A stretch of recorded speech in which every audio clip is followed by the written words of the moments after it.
जावई बापू, आता तरी आमच्यावरचा राग सोडा हो. तुम्हाला सांगतो, आमच्या पोटच्या पोराचा राग आम्हाला जेवढा बोचत नाही ना, तेवढं तुमचं असं तुटक वागणं आमच्या काळजाला त्रास देतं बघा. डॅडी, तुम्ही जे केलंय ते दुसरं कोणीच करू शकत नाही, पण म्हणून तुम्ही जे वागलाय ते पुसलं जाऊ शकत नाही ना डॅडी. जातो माणसाचा तोल जातो कधी कधी. हसल, पण तुमच्या मतांमध्ये एवढं लवकर बदल होईल त्याच्यावर विश्वास बसत नाही.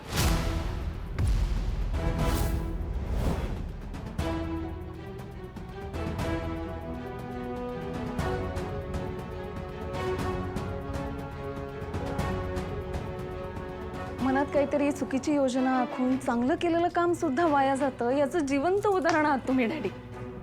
अहो, किती खर्च करताय तुम्ही, पण हाती मात्र काहीच लागत नाहीये.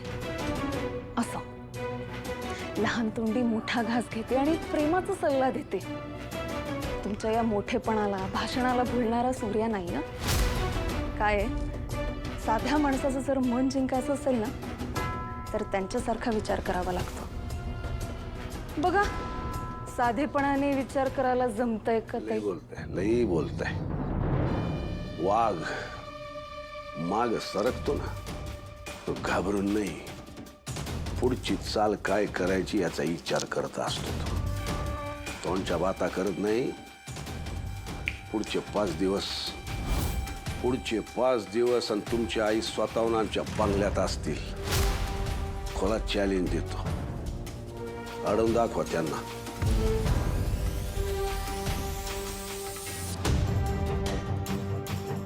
5 दिवस? नक्की काय चालू आहे यांच्या डोक्यात?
बायको, मी काय म्हणतोय, वडाताण होईल आता तुझी. म्हणजे घरात दुसरं कोणच नाहीये. तू असं केलं तर, ते शोभाला थांबवून घेतलं तर, म्हणजे बाकीच्या सगळ्या कामांबरोबर तुझ्या पण कामाला हातभार लागेल का तिचा? तेजू, तेजू ऐक ना, हे बघ, मला आपलं बाळ आणि तू व्यवस्थित पाहिजेल ग, म्हणून म्हणतोय मी. तुझ्यावर उगाच कुठलाच कामाचा लोड पाडायला नकोय. एक मिनिट बघू इकडं, मी आणतो पाणी. तू बस ना, बस. का नाटक लावलंय तुम्ही?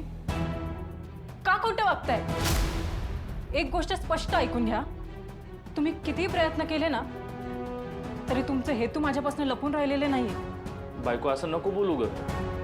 जे काही झालं ना, त्याचा मनापासून मला पश्चाताप आहे. आणि असं नाहीये की मी हे सगळं काहीतरी ठरवून करायला लागलोय. काय वाटतं तुम्हाला? तुम्ही हे सगळं बोलाल आणि माझा त्याच्यावर विश्वास बसेल? हां, मी या घरात आले जरी असले ना, तरी मी तुम्हाला माफ केलेलं नाहीये. मी तुमची लग्नाची बायको असताना तुम्ही परक्या बाईसोबत संबंध ठेवले, हे कधीच नाही विसरू शकणार मी. तुम्ही आजवर मला मारहाण केली, माझा अपमान केला, ते सगळं सहन करत आले मी. पण खोटा चेहरा घेऊन माझ्यासमोर वावरत राहिलात, मला फसवलं. त्याच्यासाठी मी तुम्हाला कधीच माफ करणार नाही. बायको, हे बघ, असं नाहीये मी तुमची बायको. आजवर या घरासाठी, आपल्या नात्यासाठी तुमचे सगळे कारनामे दादापासून लपवून ठेवले. पण तुम्ही काय केलं? माझ्यावर पाळत ठेवली, माझ्या चारित्र्यावर शंका घेतली, माझे फोटो काढून 4 चौघात त्याचं प्रदर्शन मांडलं, माझ्या मनावर ना कधी न मिटणाऱ्या जखमा करून ठेवलं, त्या तुमच्या या नाटकी वागण्यानं ना कधीच भरून निघणार नाही. मी या घरात आले ते फक्त माझ्या पोटातल्या बाळासाठी. ज्या जीवाचा या सगळ्यात काहीच दोष नाही ना, त्याला बापाच्या सावलीपासून लांब राहावं लागू नये म्हणून या घरात परत एकदा आले मी.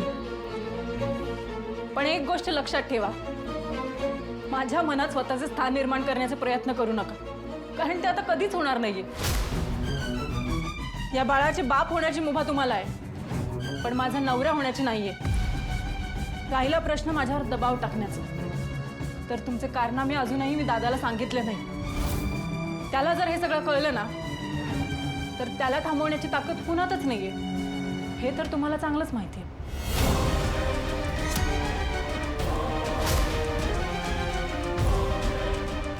आत्या, आत्या, उठ ना लवकर उठ. काय झालं ग? तू ठीक आहेस ना? तू चल माझ्यासोबत. चल लवकर उठ. कुठे जायचंय? तू काय विचारू नको, तू उठ लवकर चल. अगं पण या बाकीच्या सगळ्या कुठे गेल्या? चल तू. काय झालं सांग तर की भागू. अगं असं कुठ? सरप्राईज! अगं हे सगळं काय आहे? माझ्यासाठी? कुणी केलंय हे सगळं? कोणी एकाने नाही केलंय, हे आम्ही सगळ्यांनी मिळून केलंय. आणि तुझा वाढदिवस स्पेशल भावना म्हणून केलाय. पण आत्या, हा केक आहे ना, तो मी आणि भागूने बनवलाय. एकदम होममेड आहे. धर दीदी, होममेड असतं अगं ते. तेच ते. बरं चल आई, 12 वाजले, पटकन केक कापून घे. हां.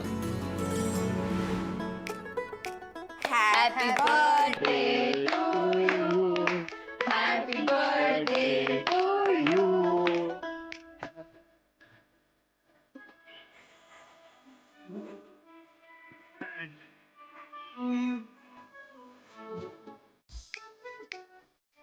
हे सगळं माझ्या शेंडे फाळला. मग धनुला. धनुला एवढंच काय? बस. खाण्यानंतर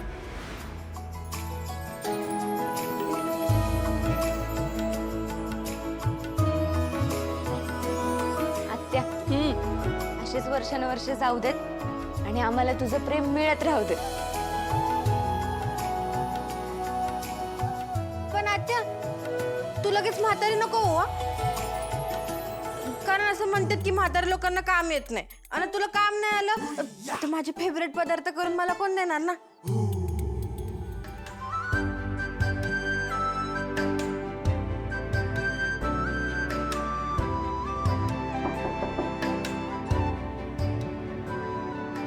एवढ्या रात्रीचं कोण आलं असेल? थांब बघतो मी.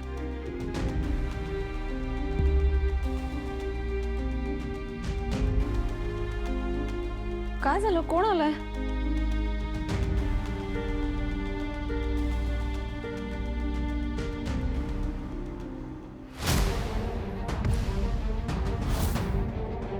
जावई बापू, आम्ही आत यायचं का इथंच उभं राहायचं? डॅडी, आमच्यात आलेल्या पाहुण्यांचा काय मात्र ठेवतो. या.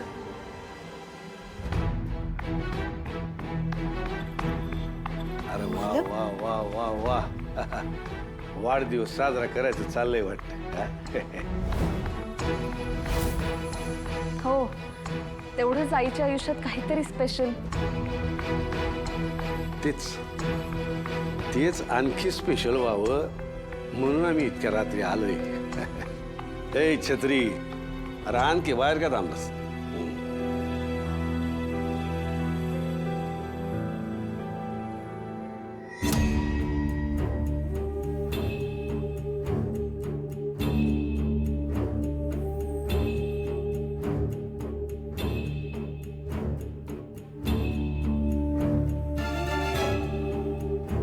एवढा मोठा केक?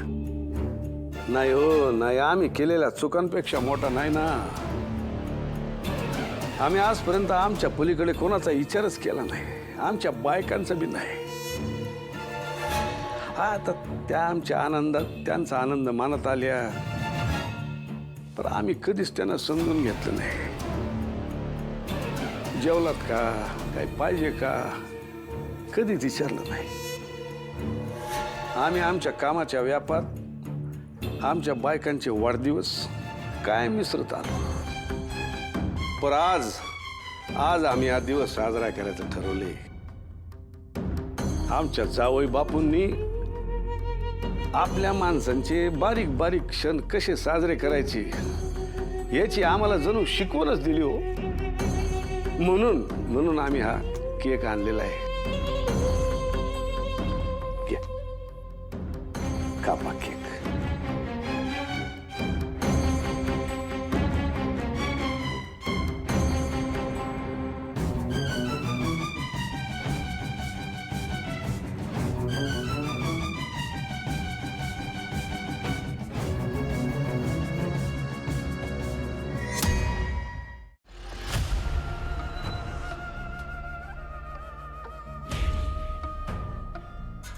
अहो घ्या हो.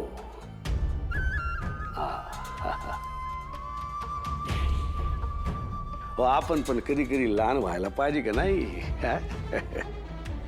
नाही पण आम्ही काय तुमच्या कार्यक्रमाचा रंग घालवायला आलो नाही बरं. आजपर्यंत आम्ही तुम्हाला काहीच कमी पडू दिलं नाही.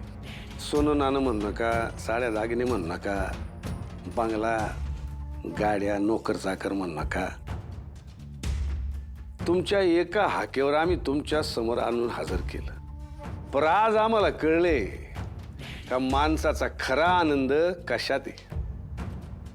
खरंच ही जाणीव झाली आहे का तुम्हाला? हा, पण हे सगळं जावई बापूंमुळे झालेलं आहे बरं. आजपर्यंत आमच्या विरोधात जायची कोणी हिंमतच केली नाही, पण त्यांनी ते धाडस केलं. आम्हाला सुरुवातीला सहन नाही झालं, लय त्रास झाला. पण नंतर जेव्हा आम्ही शांत डोक्याने विचार केला तेव्हा आमच्या लक्षात आलं का चूक आमचीच आहे ना. आम्ही आमच्या बायकांच्या मनाचा कधी विचारच केला नव्हता. तर आज इथलं वातावरण बघून लय बरं वाटलं, लय आनंद झाला. हे जावई बापून त्यांच्या बहिणी तुमची काळजी घेतायत, इथं तुमचं मन जपलं जातंय आणि आम्हाला हेच तर हवंय ना. हे आमची हारजीत रागलोभ आम्ही सगळं सोडून दिलेले. आजच्या दिवशी आमच्याकडनं वाढदिवसाची तुम्हाला हीच भेट आहे का जेव्हा तुमची इच्छा होईल तेव्हा तुम्ही आपल्या घरी या. आणि नाही बी इच्छा झाली तरी हितच राहा, आमची काही हरकत नाही. शेवटी आमच्यासाठी तुमचा आनंद जास्त महत्वाचा आहे ना. बाकी काय लागलं तर कधी बी सांगा, आम्ही कायम तुमच्यासाठी उभे. परत एकदा तुमच्या वाढदिवसासाठी तुम्हाला खूप खूप मनापासून शुभेच्छा. हाय येतो.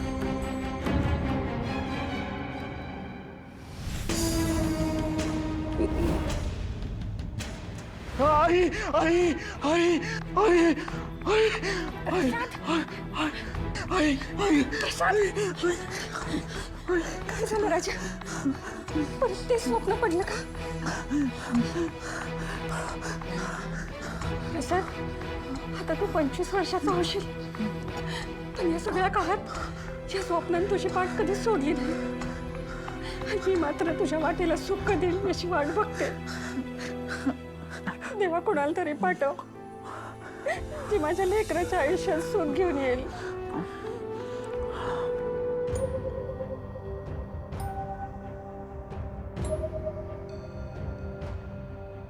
केक हवा असेल तर खाऊन घे. धनु, हे घे, तुझ्यासाठी आईस्क्रीम घेऊन आले. तुझ्या आवडीचे सगळे फ्लेवर आहेत, पटपट खा नाहीतर वितळतील. मला नाही आवडत, नको मला. धनु, काय चाललंय तुझं? एकतर मुद्दाम खोलीत उशिरा उठलीस, नाहीतर मी झोपलं का नाही त्याची वाट बघत असतीस. का टाळतेस मला? कारण मला नाही बोलायचं. धनु, काय चाललंय तुझं? बघ, तू आत्याचा बर्थडे करून येऊपर्यंत मी तुझी वाट बघत थांबलोय. का? कारण मला तुझ्याशी बोलायचं होतं म्हणून. एखाद्या झुरळाला झटकून द्यावं ना, तशी झटकून देतेस तू मला. हे बघ धनु, मला माहिती आहे त्या दिवशी जे झालं ना ते खरंच खूप चुकीचं झालं आणि मला तुझ्याशी त्याबद्दलच बोलायचं. हा बघ थोडंसं ऐकून तरी घे माझं. मला काही नाही ऐकायचं. तो विषय माझ्यासाठी त्याच दिवशी संपला. तुमच्या मनात माझी काय जागा आहे कळलंय मला. त्यामुळे आता अजून काय बी बोलायच्या भांगडीत पडू नका तुम्ही. आणि हा, हे समजा करायची काय बी गरज नाही. नका करत जाऊ. अगं आता कसं समजू हिला? हे सगळं काय होऊन बसलं मला काहीच कळणं झालं. काय करू?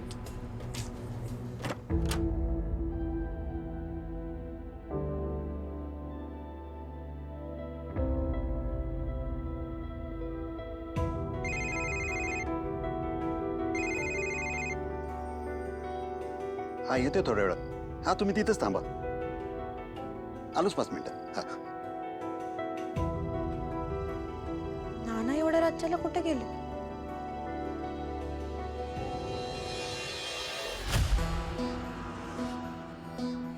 वा प्रसादराव, आजचा वाढदिवस अगदी खास आहे. अहो तुम्ही आज 25शी गाठली, त्यासाठी तुमचं विशेष अभिनंदन. वकील साहेब, आजचा दिवस मोठा तर हायच. म्हणजे तुम्ही आवर्जून सांगून गेला होतात प्रसादरावांच्या वाढदिवसाला येणार म्हणून. हो, मला सांगा काही खास आहे काय? नाही म्हणजे इतके वर्षात तुम्ही प्रसादरावांच्या वाढदिवसाला कधी बी आला नव्हतात म्हणून विचारलं. अगदी बरोबर ओळखलं. अहो आजपासून प्रसादरावांच्या वडिलांच्या मृत्यूपत्रातली दुसरी अट लागू होते. दुसरी अट ती काय आहे? प्रसादरावांच्या वडिलांनी मृत्यूपत्रात अट घातली. प्रसादराव एकदा 25 वर्षाचे झाले की इस्टेटीचे सगळे नियम बदलणार आहेत. आजपासून वर्षभरात प्रसादरावांचं लग्न होणं गरजेचं आहे.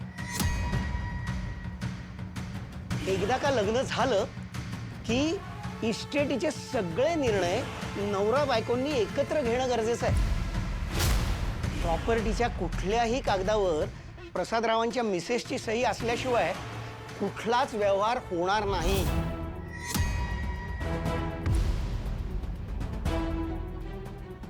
आणि वर्षभरात त्याचं लगीन नाही झालं तर कोर्टात अर्ज करून एक वर्षभराची मुदत घेता येईल. पण त्या मुदतीतही जर त्यांचं लग्न नाही झालं तर मात्र सगळी प्रॉपर्टी एखाद्या गरजू ट्रस्टला दान केली जाईल.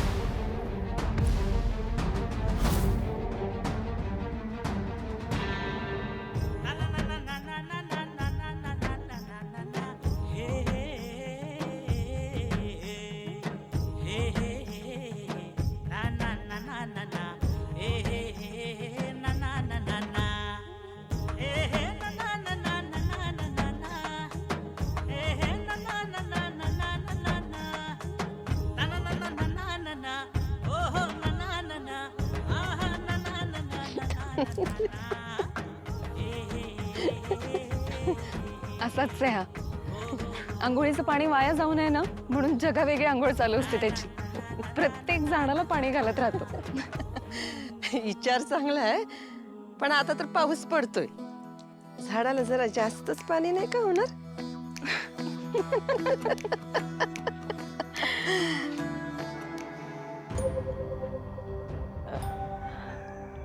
आई, काल रात्री आईचा वाढदिवस साजरा केला आम्ही सगळ्यांनी. तुम्हाला काही बोलवता नाही आलं, पण म्हणून तुमच्यासाठी केक घेऊन आले. नाही ना ग, मी गोड खात नाही. आई थांबा ना. तुमच्या मुलीने स्वतः बनवलं असलं तरी नाही खाणार. धनू आणि भागूने बनवलाय म्हणून आवर्जून तुमच्यासाठी घेऊन आले मी. घ्या ना प्लीज.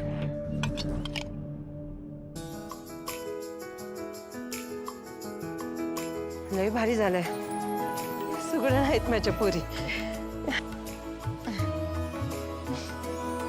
आणि पोरगा गुणी.